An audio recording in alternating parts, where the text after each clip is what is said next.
Have you ever felt that chill down your spine when you walk into a room? The kind of cold that seems to crawl up your back. The kind of cold that makes you want to run for the door. Tonight, I'm going to tell you a story that will make you wonder if that chill was something more than just the temperature. It's a tale of Oakwood Manor, a grand estate hidden deep in the woods, far away from the nearest town.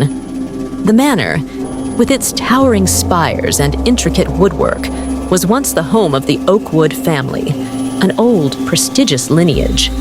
But it has been abandoned for decades, the doors locked, the windows boarded, the mansion left to rot. But what happened to the Oakwood family? Why did they leave their beloved home behind, leaving nothing but whispers of what transpired there? Let's travel back in time to the year 1924, when Oakwood Manor was alive with laughter and warmth.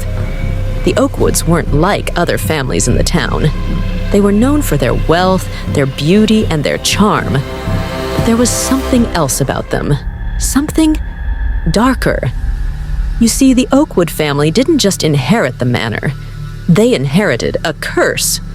It was said that the manor had been built on cursed land, a place where the spirits of those who had been wronged in life still wandered, restless and angry. But the Oakwoods never believed in such superstitions. They didn't believe in ghosts, and they certainly didn't believe in curses. Until one night. It was a stormy evening, the wind howling outside, rattling the windows of the manor. The Oakwood family gathered in the grand dining hall for their usual dinner. The table was adorned with silver plates, and the scent of roasted meats filled the air.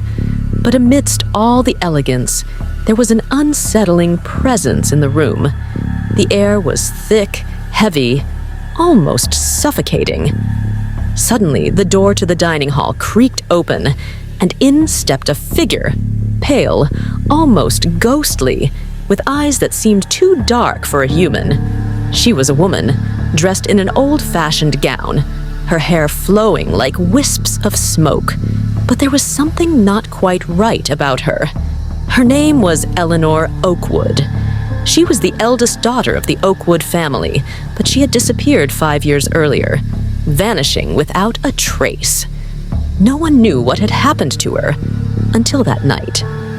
As she entered the room, the family fell silent.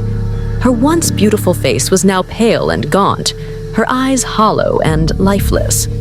The father, Charles Oakwood, stood up in shock, his hand shaking as he asked, "Eleanor, is it really you?"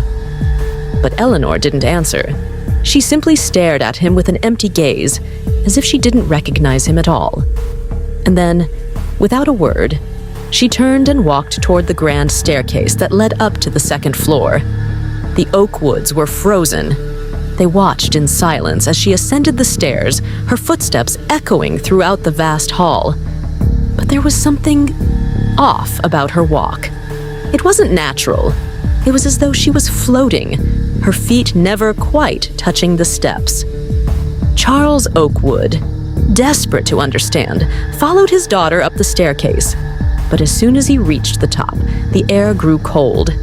The temperature dropped drastically, and the hairs on the back of his neck stood on end. He could feel something, someone, watching him. He reached the door to Eleanor's old bedroom, but as his hand touched the knob, it suddenly jerked open on its own. The room inside was dark, the curtains drawn, the air stale. But then, through the darkness, Charles saw her, standing by the window, staring out into the night. "Eleanor, please, talk to me," Charles pleaded. She turned slowly, her eyes black as coal, her face twisted in a grotesque smile. "You shouldn't have come," she whispered. And then, without warning, the room filled with the sound of screams, screams that didn't seem to come from her. They came from the walls, from the very floorboards beneath his feet. It was as if the house itself was alive, filled with the anguished wails of spirits trapped in time. Charles stumbled back, terrified, but the door slammed shut behind him. He was trapped inside the room. The temperature plummeted further, his breath now visible in the air. The house began to shake, the lights flickering, as if something or someone was awakening from a long slumber. Suddenly, the door burst open. Eleanor was gone, but the horrors were only beginning. The Oakwood family spent that night in terror, hearing noises that could not be explained. Footsteps in the halls when no one was there, whispers in the dark, cold fingers brushing against their skin. The curse of Oakwood Manor had awoken once again.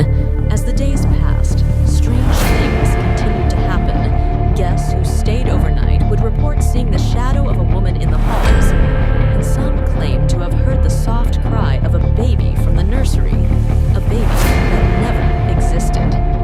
And then,